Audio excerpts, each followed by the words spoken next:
Olá pessoal, veremos agora a nossa última videoaula da disciplina de gestão de efluentes. Dessa vez falaremos sobre as soluções de esgotamento sanitário e os tipos de sistema de coleta e transporte. Vamos lá? A falta de tratamento dos esgotos e condições adequadas de saneamento podem contribuir para a proliferação de inúmeras doenças parasitárias e infecciosas, além da degradação do corpo da água. A disposição adequada dos esgotos é essencial para a proteção da saúde pública. Aproximadamente 50 tipos de infecções podem ser transmitidas de uma pessoa doente para uma pessoa sadia por diferentes caminhos, envolvendo os excretas humanos. Os esgotos ou excretas podem contaminar a água, o alimento, os utensílios domésticos, as mãos, o solo ou ser transportado por moscas, baratas, roedores, provocando novas infecções. Outra importante razão para tratar os esgotos é a preservação do meio ambiente. As substâncias presentes nos esgotos exercem ação deletérica nos corpos d'água, ou seja, a matéria orgânica pode causar a diminuição da concentração de oxigênio dissolvido, provocando a morte de peixes e outros organismos aquáticos, escurecimento da água e exalação de odores desagradáveis. É possível que os detergentes presentes nos esgotos provoquem a formação de espumas em locais de maior turbulência da massa líquida. Defensivos agrícolas determinam a morte de peixes e outros animais. Há ainda a possibilidade de eutrofização pela presença de nutrientes, provocando o crescimento acelerado de algas que conferem odor, gosto e biotoxinas à água. O fluxo natural dos esgotos é por gravidade, isto é, os esgotos fluem naturalmente dos pontos mais altos para os pontos mais baixos. As águas residuais provenientes das habitações, estabelecimentos comerciais e industriais, instituições, edifícios públicos e hospitais são conduzidas pelas redes coletoras aos coletores tronco e interceptores. As canalizações coletoras de esgotos sanitários recebem ao longo de seu traçado os coletores prediais, que são os domésticos, comerciais, industriais, etc. As redes de coleta de esgotos à gravidade necessitam de uma declividade sempre positiva. A incapacidade de transporte em subida requer que a maioria dos sistemas contenham uma ou mais estações elevatórias de esgotos. Através de topografia da superfície, pode-se determinar o número de elevatórias necessárias. Cada coletor predial recebe e transporta os seus esgotos à medida que no interior das habitações, os aparelhos sanitários vão lançando os dejetos correspondentes às águas utilizadas para os diversos fins. Pelo fato do escoamento dos esgotos ser por gravidade, as canalizações necessitam de uma determinada declividade que possibilite o transporte das águas até o seu destino final. O escoamento dos esgotos deverá ocorrer sem problemas que impliquem obstruções das tubulações ou demais danos que prejudiquem o perfeito funcionamento de todas as unidades que compõem o sistema de esgotos sanitários. A declividade mínima de um tubo coletor principal de gravidade é um parâmetro do dimensionamento do tubo. O declive mínimo de um esgoto à gravidade, de DN 200 milímetros, por exemplo, é de 0,4%. O dimensionamento hidráulico das canalizações é feito de forma que o esgoto não chegue a ocupar todo o espaço interno da tubulação. O líquido atinge apenas um determinado nível inferior ao diâmetro interno da tubulação, possibilitando o seu escoamento por gravidade, sem exercer pressões sobre a parede do tubo. A capacidade de armazenamento de um sistema à gravidade depende do tamanho da rede, da declividade e da capacidade das bombas. A extensão da rede geralmente limita a capacidade de armazenamento. Se for necessária uma capacidade adicional superior à do projeto original do sistema, a rede terá que ser substituída. Isso resultará num empreendimento muito caro. A incapacidade de um esgoto à gravidade convencional de transporte em subidas, aliada ao fato de necessitar de declividades mínimas maiores, requer valas mais profundas. Além disso, a profundidade da rede pode ser ditada por um local baixo ou um porão profundo.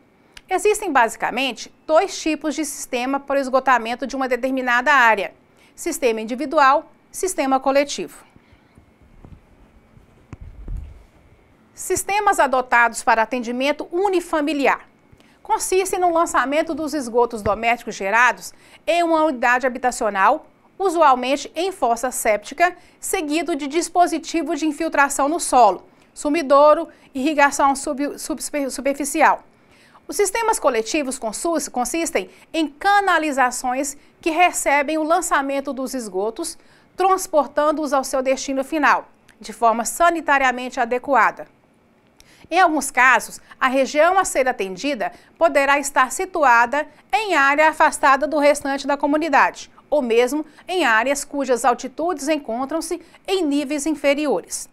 Nestes casos, existindo área disponível, cujas características do solo e do lençol d'água subterrâneo sejam propícias à infiltração dos esgotos, pode-se adotar a solução de atendimento coletivo da comunidade através de uma única fossa séptica de uso coletivo, que também atuará como unidade de tratamento dos esgotos.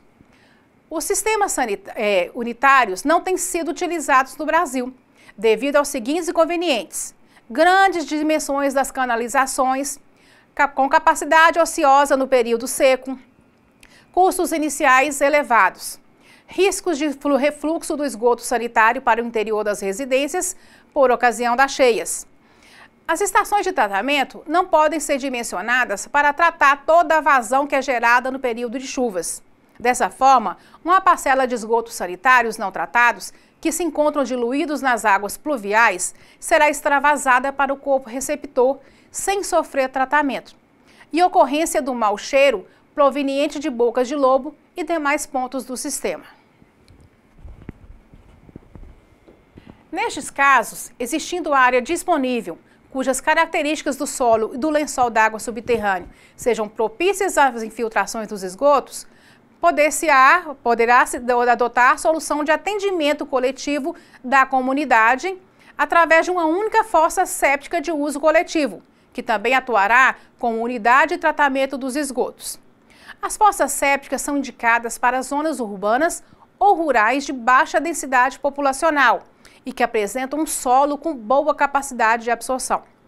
Embora comumente aplicados para pequenas vazões, os tanques sépticos podem ser indicados para tratar vazões médias e elevadas, principalmente quando construídos em módulos. É uma tecnologia simples, compacta e de baixo custo. Contudo, apresenta baixa eficiência, principalmente na remoção de nutrientes e de patogênicos, produzindo um efluente que deve ser encaminhado a um pós-tratamento. Portanto, as grandes vantagens das fossas sépticas, em comparação a todas as outras opções de tratamento de esgotos, estão na construção e operação extremamente simples, além dos baixos custos. Para tanques sépticos projetados e operados racionalmente, pode-se obter reduções de sólidos em suspensão em torno de 50% e eficiências de remoção de DBO em cerca de 30%, ambos decaindo com a falta de limpeza regular da fossa. Em áreas urbanas, a solução coletiva mais indicada para a coleta de esgotos pode ter as seguintes variantes: sistema unitário ou combinado e sistema separador. O sistema unitário ou combinado consiste na coleta e transporte de águas pluviais, de infiltração e águas residuárias, domésticas e industriais, em uma única rede. O sistema combinado foi desenvolvido para países com baixo índice pluviométrico, como é o caso dos países da Europa e da América do Norte. Este surgiu a primeira vez em Londres, que, possuindo apenas galerias de águas pluviais, autorizou em 1815 o lançamento de esgotos sanitários nessas e em 1847 o lançamento tornou-se compulsório. Este sistema prevê o tratamento de toda a parcela de esgoto coletado em períodos de baixa intensidade pluviométrica e para os períodos cuja vazão ultrapassa a de projeto de estação de tratamento de esgotos, ET, são previstos extravasores ou bypass, limitadores de vazão e bacias de amortecimento a montante da ET.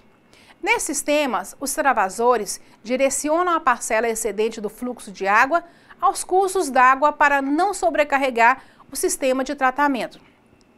Os países que utilizam o sistema unitário, de modo geral, limitam a vazão afluente às estações de tratamento de esgoto, ET, sendo que o valor típico situa-se na faixa de 2 a 10 vezes a vazão de período seco. A vazão que excede esse limite é extravasada para os corpos de água. Como desvantagens, há alguns fatores que devem ser considerados. O sistema exige, desde o início, investimentos elevados, devido às grandes dimensões dos condutos e às obras complementares. A aplicação dos recursos precisa ser feita de maneira mais concentrada, reduzindo a flexibilidade de execução programada por sistema.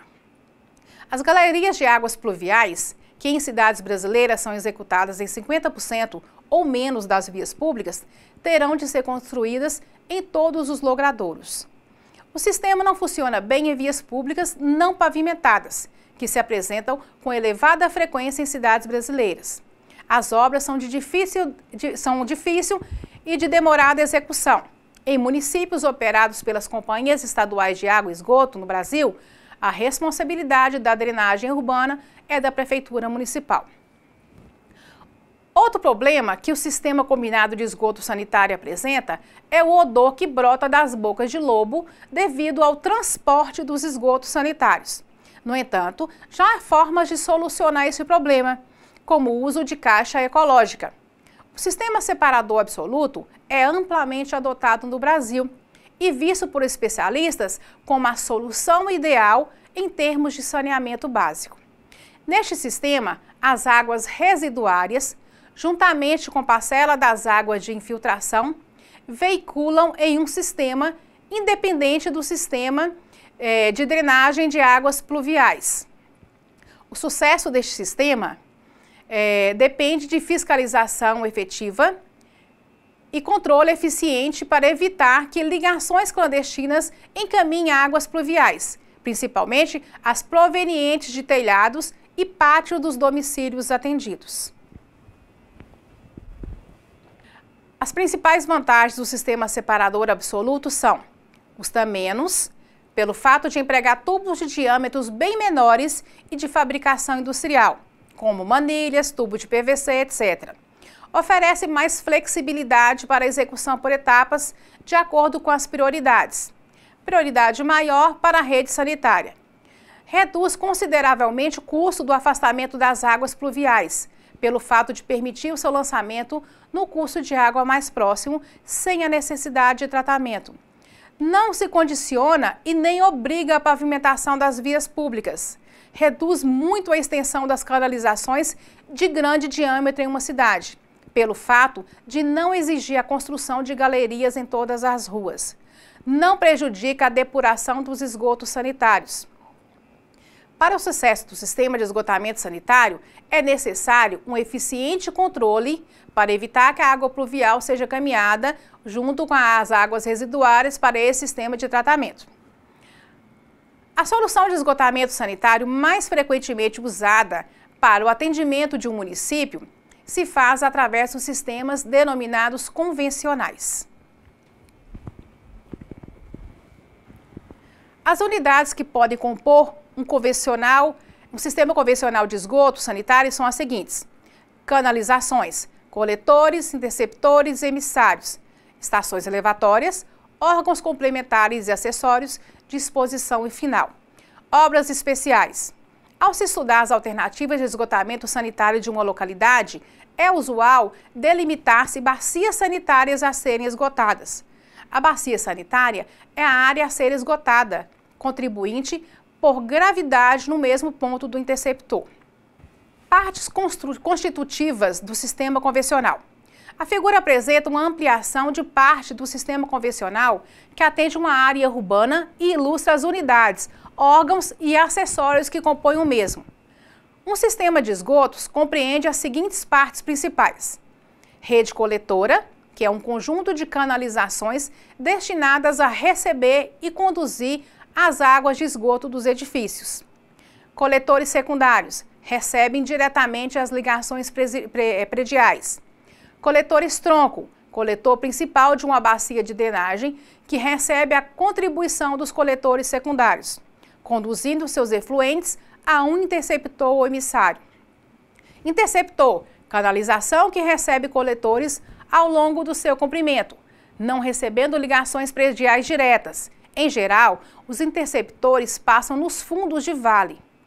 Emissário, canalização destinada a conduzir os esgotos a um destino conveniente. Estação de tratamento e ou lançamento sem receber contribuições em marcha. Corpo d'água, corpo de água receptor, corpo de água onde são lançados os esgotos. Estação elevatória, conjunto de instalações destinadas a transferir esgotos de uma cota mais baixa para outra mais alta. Estação de tratamento, ET, conjunto de instalações destinadas à depuração dos esgotos antes de seu lançamento. Sifões invertidos, obras destinadas à transposição de obstáculos pelas tubulações de esgotos funcionando sob pressão.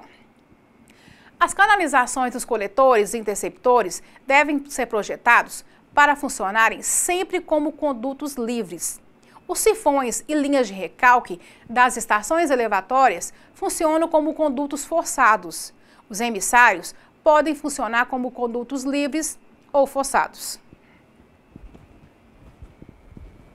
Os órgãos acessórios da rede são dispositivos que evitam ou minimizam entupimentos nos pontos singulares das tubulações, como curvas, pontos de afluência de tubulações, etc. Posto de visita, PV, é uma câmara que, através de abertura existente em sua parte superior, permite o acesso de pessoas e equipamentos para executar serviços de manutenção. É composto de chaminé e balão. Os postos de visita são colocados nos seguintes casos: extremidades iniciais de tubulações, encontros de coletores. A distância entre dois PVs não deve ser superior a 100 metros. Ultimamente, os postos de visita são substituídos, em alguns casos, por dispositivos mais simples e mais baratos, terminais de limpeza, TL, colocado no início dos coletores, permite a introdução de equipamento de limpeza. Caixa de passagem, CP, câmeras sem acesso, localizados em curvas e mudanças de declividades. Tubo de inspeção de limpeza, TIL, dispositivo não visitável que permite inspeção e introdução de equipamento de limpeza. A eficiência e a capacidade nominal de uma estação de tratamento de esgoto são definidas a partir de uma série complexa de fatores específicos a cada caso estudado. O tratamento pode atingir diferentes níveis denominados tecnicamente de tratamento primário, secundário e terciário.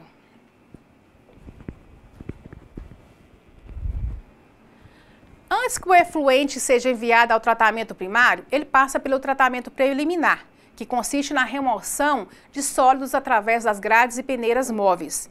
A areia é decantada. Algum tratamento químico também pode existir. Óleos, graxas e sólidos em suspensão são removidos por flotação, sedimentação ou filtração. Temos nessa imagem um fluxograma explicando como acontecem as etapas do tratamento dos efluentes, do tratamento preliminar, primário, secundário e terciário. O tratamento primário é constituído unicamente por processos físico-químicos. Nessa etapa, procede-se à equalização e neutralização da carga do efluente a partir de um tanque de equalização e adição de produtos químicos. Seguidamente, ocorre a separação de partículas líquidas ou sólidas através de processos de floculação e sedimentação, utilizando floculadores e decantador, o sedimentador primário. O tratamento primário envolve a remoção de sólidos grosseiros através de grades, geralmente, e a sedimentação, caixa retentora de areia e decantadoras, ou flotação de materiais constituídos principalmente de partículas em suspensão. Essa fase produz quantidade de sólidos que devem ser dispostos adequadamente. De maneira geral, os sólidos retirados em caixas retentoras de areia são enterrados, e aqueles retirados em decantadores devem ser adensados e digeridos adequadamente para a posterior secagem e disposição em locais apropriados. As formas de tratamento desse lodo variam de maneira bastante ampla.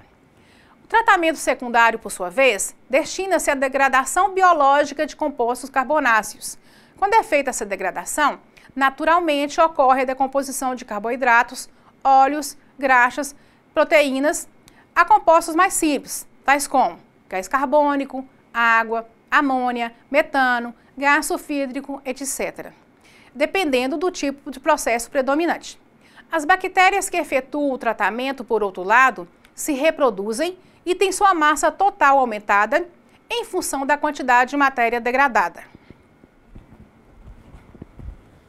Caso se empregue o processo aeróbio, para cada quilograma de DBO removida, ocorre a formação de aproximadamente 0,4 a 0,7 kg de bactérias, matéria seca, e caso se opte pelo processo anaeróbio, tem-se para cada quilograma de DBO removida a formação de 0,2 a 2 kg de bactérias aproximadamente. A pequena formação de biomassa do processo anaeróbio em relação ao aeróbio é uma das grandes vantagens ao uso das bactérias que proliferam em ambiente anaeróbio, pelo tratamento de efluentes, pois o custo e a dificuldade para tratamento, transporte e disposição final do lodo biológico são bastante reduzidos no caso. Geralmente, o volume de lodo no processo anaeróbio, em termos práticos, é menor que 20% do volume produzido no processo aeróbio, para um mesmo efluente líquido. Após a fase em que é feita a degradação biológica, os sólidos produzidos devem ser removidos em unidades específicas para este fim: lagoas de sedimentação, decantadores, flotadores, etc. E, posteriormente, são submetidos a adensamento, digestão, secagem e disposição adequada. Dependendo do tipo de processo adotado, pode-se recircular uma parcela da massa de bactérias ativas de volta ao reator biológico. Essa alternativa permite o aumento da produtividade do sistema e maior estabilidade no seu desempenho. De maneira geral, a maioria das estações construídas alcançam apenas o nível de tratamento secundário aqui descrito. Porém, em muitas situações, é obrigatório que este tratamento alcance o nível denominado terciário. O efluente do tratamento secundário ainda possui nitrogênio e fósforo em quantidade, concentrações e formas que podem provocar problemas no corpo receptor, dependendo de suas condições específicas, dando origem ao fenômeno conhecido como eutrofização, que é sentido pela intensa proliferação de algas. O tratamento terciário tem por objetivo, no caso de esgotos sanitários, a redução das concentrações de nitrogênio e fósforo, e é geralmente fundamentado em processos biológicos realizados em duas fases subsequentes, denominadas nitrificação e desnitrificação. A remoção do fósforo também pode ser efetuada através de tratamento químico com sulfato de alumínio, por exemplo. Na nitrificação, o nitrogênio é levado à forma de nitrato e, posteriormente, na desnitrificação, é levado à produção de N2, principalmente que é volatilizado para o ar. O tratamento terciário também produz lodo, que deve ser adensado, digerido, secado e disposto corretamente. Em essência, as operações e os processos descritos destinam à remoção de sólidos em suspensão e de carga orgânica, restando agora, para completar o tratamento, que se cuide da remoção de organismos patogênicos. Sistemas de tratamento que envolvem disposição no solo ou lagoas de estabilização, em muitos casos, já têm a capacidade de efetuar a redução considerável no número de patogênicos, dispensando assim um sistema específico para desinfecção. Nos outros casos, ainda se faz necessária a previsão de instalações para a desinfecção, que geralmente é efetuada através do uso de cloro, ozônio e, mais recentemente, radiação ultravioleta. A escassez, a má distribuição da água, a falta de saneamento básico e a crescente degradação dos recursos hídricos, movida por um modelo que os utiliza de forma crescente, descontrolada e irresponsável, são alguns fatores que devem ser bem geridos, tendo em vista a busca de um desenvolvimento econômico-social compatível com a conservação do meio ambiente. Nesse contexto, o investimento no gerenciamento de efluentes é uma das diversas soluções para preservar, minimizar os impactos e usar de forma sustentada a água, um recurso indispensável na sobrevivência humana. Nesse slide, eu deixo um resumo das tecnologias de tratamento de efluentes que, creio eu, norteará vocês na resolução de questões e no melhor entendimento de todos os processos. Bem, terminamos mais uma videoaula. Aguardo a postagem de dúvidas e ou comentários, bem como a participação de todos no Fórum da Unidade. Abraços e até mais!